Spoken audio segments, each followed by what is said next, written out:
whenever you can imagine a great revival's going on, if it's really worth anything, the devil's going to oppose it. And that opposition was already in place here in North Carolina. This was a province of England. And the provincial assembly wasn't good. They were a bunch of wealthy eastern plantation owners. And then you had the Piedmont region and the plains. The rest of it all was basically, but it was farmers is what they were. And we're going to look at a book. I'm going to talk to you about a book and an author. I'd encourage you to get the book. But she basically says that what this was that I'm going to tell you about, she frames it as a farmers' rebellion movement. Mm-hmm. And it was a farmers' rebellion movement, but it was also a liberty movement. And so when the revival was going on, in the midst of all of that, of course, you have a government. And government, religion shouldn't be mixed. Right. Never should have been mixed by Rome. And, of course, the post-millennialists, they still want their state church, and that's why the Democrats despise religion, because they lump us all in together with the religious right crazies that want to try to enforce the Ten Commandments. So, you know, that crowd that'll fight and die over a Ten Commandments monument and won't walk across the street to tell their neighbor Jesus saves, that crowd that I have nothing to do with. So we're constitutional republic people in the middle, amen, living for and standing for Baptist principles. But they had a government that was opposing them. So there's a lot of things that happened here. One of the things that I begin to discover, the more research I've done, is I understand now why Miss Marjolaine Kars called it a farmers' rebellion. And this is the book. This lady is from the Netherlands. And this book is hopefully going to be accessible. I'm going to call ahead here a little bit, but we're going to go to another spot, and you might be able to get this book. If you get the book Breaking Loose Together, you'll not regret it. If you're a reader, if you're not a reader, don't waste money on books this week. Okay, just give me that money. I'll buy cheeseburgers and no. But in all seriousness, read books, and this one is great. But I understand now, and one of the reasons was before we get, because we're going to talk about, we mentioned there was a lot of things that angered these people that lived here about their government.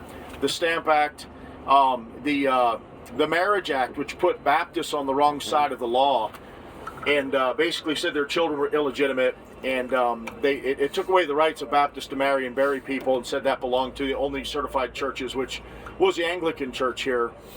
So the Tea Act, the Sugar Act, all these laws, that which was upsetting people in the several colonies was really hitting hard down here. And one of the reasons was, in addition to that, one of the straws that broke the camel's back was when people were moving in and they were trying to acquire land, they were promised 10 different things depending on who you were, and all of them would be broken and defied. So for example, you would sign for a piece of land that you wanted, and you'd give a certain amount of money, and then you'd find out that the landowner had already sold it to 4 other people, and you had no paperwork and no way to prove it, and you were out in the cold. And this kind of stuff, there are these rich, smart investors coming into North Carolina, and of course, the crooks from the east, amen, the crooks are always in the east. Well, they're in the far west too, Brother Delotel. But seriously, they just had a criminal enterprise going through here. And I'm not going to tell you that whole story. You buy that book, and you'll be like, wow, that's crazy what was going on with these people. I mean, they would invest their whole livelihood, go settle a land, build it, develop it, have everything there all ready to go, and get kicked off it in a second, and have nothing to do with the local constables enforce it. So these people are getting really upset about this. So, you know, they began to try to petition a wicked governor named Governor Tryon. And there's Tryon roads around here. Tryon Palace is not far from here. So he raised a 15,000 pound levy on top of everything else to build himself a palace, which would also fortify him against any attacks against him personally. Let me use your money to make you even poorer while I get rich. And oh, by the way, you won't be able to get to me now because I'm in my palace with all my guards that are paid and everything. And so as all this was going on, there was a great degree of unhappiness. The Sons of Liberty did a mock hanging of Lord Butte down in Wilmington. That's on the southeastern coast of North Carolina. The Sons of Liberty, they say, may have been born that night. But there's a group here in this area, and they ended up being called the Regulators because they wanted to regulate things properly They wanted their business dealings to be done properly. So you had these tax collectors coming out, and these tax collectors were charging every time they'd come out, there's a new exorbitant tax being posted on every tree and in every local, mercantile store, anything that was around here where there were people that would gather. And then the agents of Tryon, Governor Tryon, they were taking their own share as well. So you had to pay the tax. They had an extra tax on top of that. They were getting rich. Tryon was getting rich. All the Eastern wealthy plantation owners that were in the provincial assembly were getting rich off the backs of the Baptist farmers, okay? Now, it wasn't all Baptist, but because of this revival, this region and right where the battle took place was absolutely flooded with Baptists, and it was mostly Baptists. And we find out by the actions of Tryon after this battle we're going to talk about that he knew absolutely who his enemy was. He knew who the regulators were. He knew who the ringleaders were. He knew they met in church every week and discussed it and all of that. Well, so there were some skirmishes that took place, but it came to a head just right up the road here. We're going to be here in about 15 minutes. It's called Alamance Creek. And they're trying to gather an even bigger army of these regulators, okay, these Baptist regulators and other regulators. Some of them were Scots-Irish. The Scotch-Irish Trail basically ran down into North Carolina, went across over to the mountains of Tennessee, which was illegal to be there, but a lot of the Scots-Irish were pouring in at the same time. Some of them were Presbyterians, a lot of them were Presbyterians, if not, the vast majority of them. But a lot of these people here were Baptists. So they had a battle, and the Baptists didn't want war, but Tryon actually wanted war. Yeah, but they made the mistake of attacking him at Alamance Creek. When we pull up in here, you're going to see flags in the ground, and you'll see blue flags, hopefully. I haven't been here recently, but you'll see red flags, and they would literally walk up, ready, aim, fire, and I mean, just like you see it, crazy way to fight a war. They did it that way, and the flags will depict where the different regiments would stand.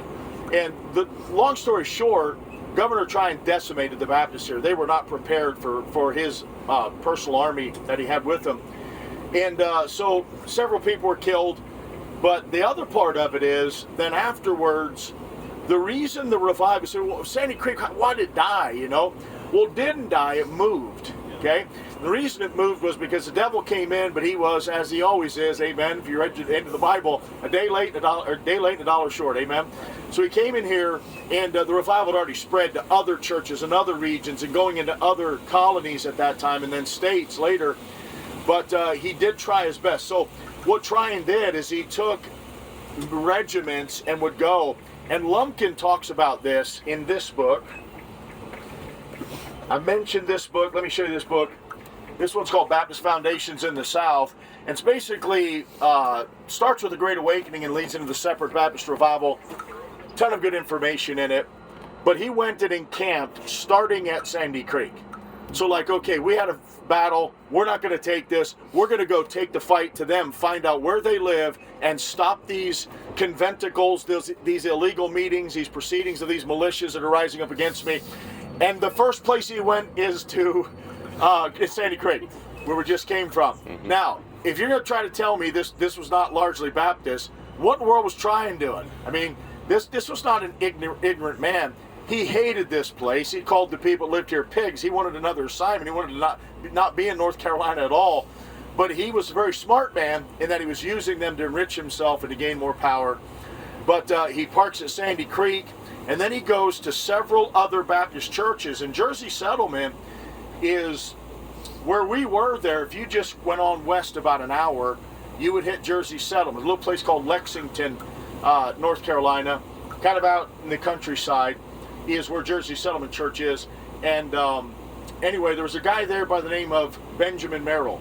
And Benjamin Merrill was actually a big part of the regulator movement, but in his barn at night, they would be stamping out ammunition and boring out gun barrels to make weapons for the war. So what I'm trying to tell you is, now think with me for a minute. This started 10 years before the Revolution, came to a head at Alamance 5 years in May 21st or 26th, I think it was, 1771, is when the Battle of Alamance Creek took place. So you're talking 1776. So I was talking to Brother Davis last night, and you ask historians, especially historians of the Revolution, the southern arm of the Revolution, all that, when did the Revolution start? Well, they're going to point to Concord and Lexington. the sinking of the Gaspee, the Boston Tea Party, the Boston Massacre. They get a whole list of alternatives if you don't like their first one. But the truth is, true historians will tell you, and this is what she brings out. This lady's from the Netherlands. She came here, did her graduate work, undergrad, I think, graduate work over at over in Raleigh-Durham. I want to say it was at Duke, I think, actually, was where she was at. But the lady that wrote this book, and she does a great job on it. But she shows how the revolution started with the Baptists right here. They stood as Baptists for the principles that the whole would eventually embrace. In fact, because of their spark and because of what happened, or because of the hanging eventually of these 6, we know at least 4 or 5 of them out of the 6 were Baptists that were hung. We're going to go later on today to show where the Baptists were hung. Because of that, this sparked revolutionary fires throughout the colonies. Now, you can't take away a Patrick Henry, you can't take away, you know, all of the other things that happened, obviously, but it started first down here. There was a revolution before the revolution, and, you know, I want to say, was it Knighton? One of the historians, no, Howison, the Virginia secular historian, said that no people of the colonies were more ardent defenders of ardent defenders of liberty and were patriotic than the Virginia Baptists. Amen. And so the Virginia Baptists were largely these separate Baptists down here. And Baptists have always stood for liberty, by the way. That's a whole nother issue. But the sparks all started right here. So there's a revolution here. I was in a meeting one night, and I mentioned that, and I started telling these stories. And I had a historian lady come up to me afterwards, and she was a trained historian, was an educator, and I think she was at some university or something. But she said, I don't know, that just sounds, you know, doesn't sound right and everything. She went home, like spent several hours, came back next night. It's like, I can't believe I never heard any of that. She literally had not. That doesn't mean I'm cool. What it means is we're ignorant, and we were not told. There's a great book by, what's his name? It's Ilario Pantano. Ilario Pantano wrote several good books, but one of them is, it's how Southern valor was stolen in the Revolution. And the book he wrote was called Grand Theft History. And it shows you that everybody, so we're going to talk about this, then we're going to talk about the Battle of Kings Mountain, where the people that were run out of here by Tryon would later come back across the mountain and fight a decisive battle to turn the tide of the revolution at Kings Mountain. But yeah, all of that has been verified, and all of that is very true. So when we stop here, basically we're going to let you get off, get some pictures. I could go on and on about this stuff forever, but so what you're seeing is then the Baptists are here making a difference, while Isaac Backus and the other Baptists are in New England making a stink, while the Virginia Baptists are going to be sitting in jails, standing for liberty of conscience and preaching contrary to the state church. And all across the colonies, when the Quakers would not stand up, when they would stand up verbally and then back down every time they ever had to do anything, you're not going to find a whole lot of record of Quakers or Presbyterians sitting in jail for preaching, but you will find the Baptists, because they were the ones that demanded to practice and to perpetuate liberty. So anyway, this is where we're going. It's called Alamance Battlefield. And if anybody ever asks you, where did you think the revolution started? You know, what about Concord, Lexington? Tell them Ted Alexander said it started right down here. And if they don't believe me, call Brother Aaron Rogerson. He'll convince them. Amen? Amen. But it's a really neat spot up here. There's a rock, by the way. When we go in, you'll see it on the left. There's a big rock. I hope you will see it. One man stood behind that rock and picked off several of them from behind the rock that's there. That's pretty neat. And on the right-hand side, there's markers. And then where the battle actually took place, you'll see the flags for it. So there's all kinds of stuff they build up here. One of the problems of this place is like a problem with a lot of places. If we go in there and watch a video, you're going to want to fight somebody. Because the regulators, these guys were a bunch of drunks slopping beer around at the pub. And they were just a bunch of rabble-rousers going against the great governor and going against, because you don't go against government. And guess who puts these places together? The government does. I'm sorry, folks. We faced this. We faced it in the State House there in Providence, Rhode Island, where they told us that the king wrote the charter. When a Baptist preacher wrote one of the greatest pieces of documents that ever existed on the planet. Second only to the Bible's the first, but that Rhode Island charter, and she literally stood there and said the king wrote the charter. And everybody's looking at me. Like my kids used to look at me if some preacher would say something stupid. Aren't you going to say something, Dad? No, I'm going to just let it be stupid. So eventually I did confront her, and we went in, me and my attorney, Dr. Terry Lee Hamilton. That was interesting how all that worked out. He happened to be on the tour, so I walked in and said, I'm Dr. Ted Alexander. I use my doctor's degree when I need to. And I said, my attorney, Terry Lee Hamilton, is with me, and we wanted to discuss the fact of dissemination of your information from this institution, blah, blah, blah, blah. You know, and I tried to tell her how rotten it was for that lady to stand there and lie to us. So you go here, and if you watch the video, they have the regulators sitting in the pub getting all drunk, and they were in prayer meeting, folks. They weren't in the pub. Now, yeah, the Scots-Irish Presbyterians were.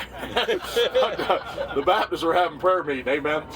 But at least you understand so the significance of this is, so after that, he drives them, decimates their churches, shuts their churches down, these separate Baptists in this region, in the Piedmont area, and then they're going to be driven across the mountains. And Morgan Edwards said about 1,500 families left the Piedmont.